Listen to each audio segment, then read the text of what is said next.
It was a cold and snowy Christmas Eve. We were leaving my grandma's house. When I say we, I'm talking about me and my little brother Ricky. On our way home, the winter storm picked up heavily. The roads were already terrible and it was dark, so I was understandably a bit worried. Especially because I was a new driver, and this was my first year driving in the winter. And I had my little brother in the car with me, who I was responsible for. My grandparents live in the country kind of, so we had miles upon miles of driving before we got into the downtown area of the city of which they live. I relied on a GPS on my phone to get us to my grandparents' house, because it's an hour away and I don't go there often at all. This year is my first time there in like 7 or 8 years, so of course I had to rely on my GPS to get us home. There were way too many turns that I wasn't paying attention to on my way there to even come close to remembering my way home. The problem was, my phone died after 10 minutes of driving or so I couldn't call anybody, and my little brother didn't even have a phone yet. We thought about turning back around and going to my grandparents, but we didn't really consider it for long. We probably should have, but I chose not to, because we were never really that close with this part of the family, so I thought it would be awkward. Luckily, I found my way back to the town they lived in. I was thinking, okay, maybe I can buy a phone charger at a gas station, or like, maybe I could use someone's phone. But all the stores were closed. Even the 3 gas stations we found were closed. We were down on our luck. We found a hotel though, and it was actually open. Thank God, I thought to myself. They will definitely have a phone I can use. There was like nobody there besides one worker at the front desk. When I walked in, I literally did not see one single car in the parking lot. I explained to this guy our situation. I asked if we could borrow a phone. He said sure, and that it wouldn't be a problem at all. Good luck getting any service, he said. He had a very weird and ominous tone to his voice when he said that. Okay, I said. This guy seemed weird, I thought to myself.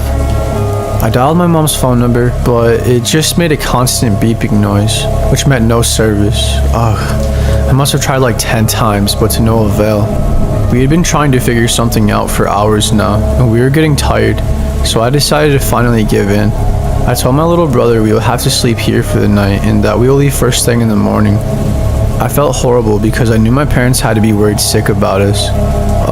And I forgot to mention, this place was, to say the least, wretched. I mean, it looks pretty run down before we even walked in, so I wasn't expecting anything fancy, but geez, this room that we got was legit so disgusting. I didn't even feel comfortable sleeping on the bed because the sheets smelled horrible.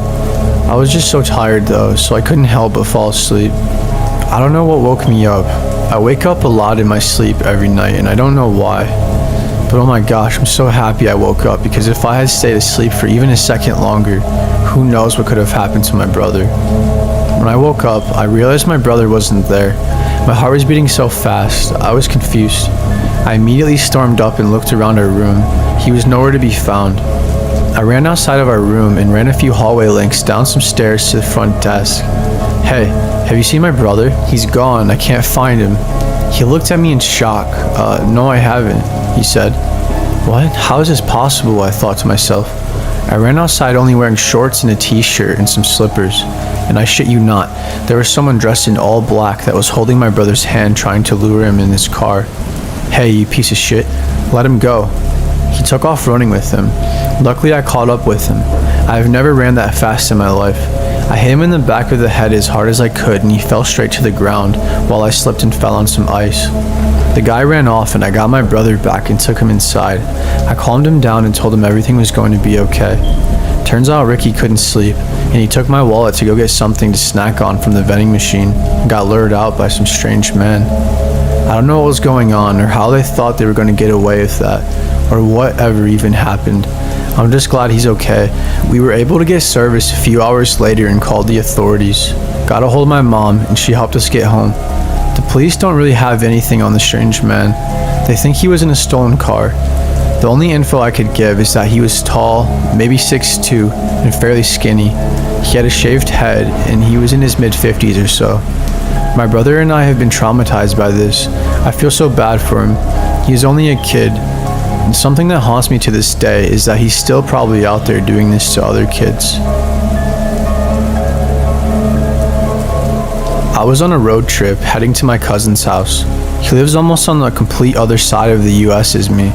He lives in El Paso, Texas, and I was coming from the northern part of Michigan, which for anyone that knows, that is obviously an extremely long drive. The driving is honestly a little too much for me, but I've been doing this once a year every summer for the past 4 years, so I guess you could say I'm a little used to it by now. Still though, it's almost impossible to get fully used to driving that far at once. I mean, obviously I take breaks here and there, but that is a lot of driving. You start getting cranky and a bit sore from sitting in the same position so long. Anyways, it's no big deal because I love going to my cousin's, so it's all totally worth it for me. I was getting sleepy on the first night driving. I'd been driving for around 9 hours, with only a stop or two at a gas station for snacks and a pee break. Like I said, it was getting to be around that time where I should probably head to sleep before I start getting delirious behind the wheel. The nearest motel was like 30 minutes away that I knew of, so I decided to stop there. When I got there, it felt a little eerie. It could be just because I'm unfamiliar with the area or that it was nighttime and the motel looked like it was a bit run down. But I didn't want to sleep in my car at a rest station, so this was my next best option. The area was relatively remote. I'm pretty sure there was a town only a few miles down the road, but it definitely had that like old town, middle of nowhere look and feel to it, if you get what I mean. I don't really mean that in a bad way either. I thought it was quite peaceful actually. Even though it was run down, it felt like luxury to be able to sleep in a bed. As soon as I got in my room, I was happy because I could finally relax for the night. I did some stretching, ate some snacks, and then I turned on the TV. I started dozing off shortly after. I'm not sure how long I was sleeping, but I heard a couple of loud bangs on my window. Hey man, help. I need help. Let me in please, it's an emergency, help. What the hell is going on? I thought to myself. I woke up in a panic. I almost opened the door for him, but I decided not to. I just had a really bad feeling, like this gut-wrenching feeling that something was off. I told him to go to the front office or to seek someone else for help because I was in a deep sleep and that he scared the living hell out of me. He said, and I quote, "Whatever man, screw you then." He walked off only a few moments later. As I was sitting there in disbelief trying to process my thoughts, 30 minutes must have gone by. I was trembling in anxiety because of what just happened, and I didn't want to fall back asleep in case he decided to come back.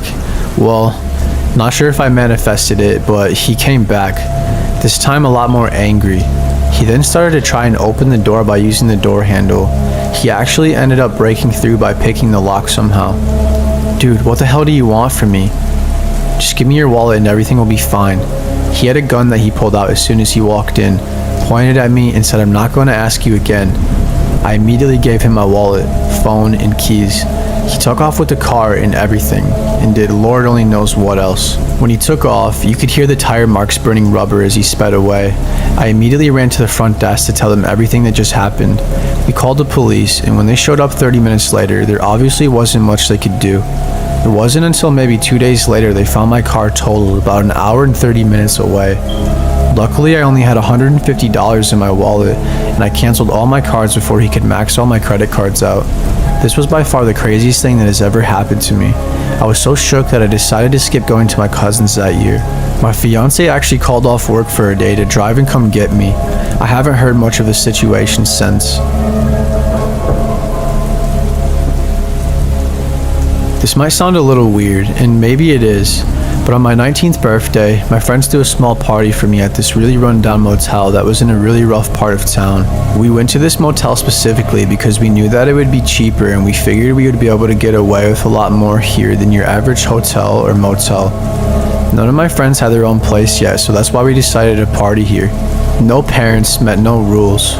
We were all getting high, smoking weed, and drinking. I was having a great time. Originally, it was only supposed to be 6 of us, but as time went on, more and more people kept coming. Some people I didn't even know even. By 11:30, there was like 15 of us all smashed together in this small room. I told everyone to stop inviting people or I'd call the party off. Well, as time went on, more people showed up. We ended up getting a noise complaint, and one of the managers told me and 2 of my other friends that we had to make everyone leave or they were going to be kicking us all out. So we made everyone leave. It was just me and 2 of my other friends at this point. Honestly, I much preferred it this way anyways. It was way too crowded to be in there with all those people. By 1 o'clock, we were all pretty messed up and we thought it would be fun to go walk around outside. John was the only one that seemed like he didn't want to, but we convinced him to come and that it would be fun. He said it wasn't smart because of how bad of an area we were in. We told him to stop overthinking and that everything would be fine. Everything wasn't going to be fine though. It was at first, but then it all went wrong. You see, we were having a blast just walking around and listening to music with our speaker pretty loud. We were on a main road in Detroit, and it was a Saturday night, so there were lots of people around. I guess we made a wrong turn into a neighborhood because our fun stopped abruptly when we ran into a group of 8 or 9 plus guys who honestly looked like they were up to no good. I knew something bad was about to happen by the way they were walking over to us and by their tone of voice. They didn't even really say much to us though, and I'm sorry for getting graphic here, but they pretty much beat the crap out of us and took all of our phones, money, and even our liquor. One guy took my watch that my parents got me for my birthday last year as well. When they finally stopped beating us and took off, John and I soon realized that my friend Tommy literally got knocked out cold.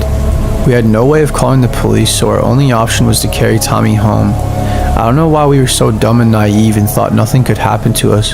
The whole situation was one big mistake and easily the dumbest thing I've ever done in my life. I regret everything about that night. Tommy ended up coming to shortly after picking him up. Tommy and I both suffered from severe concussions, while John had a cracked rib. We ended up making a police report, but there wasn't much we could do other than wait and see if the cops could come up with anything. They never did.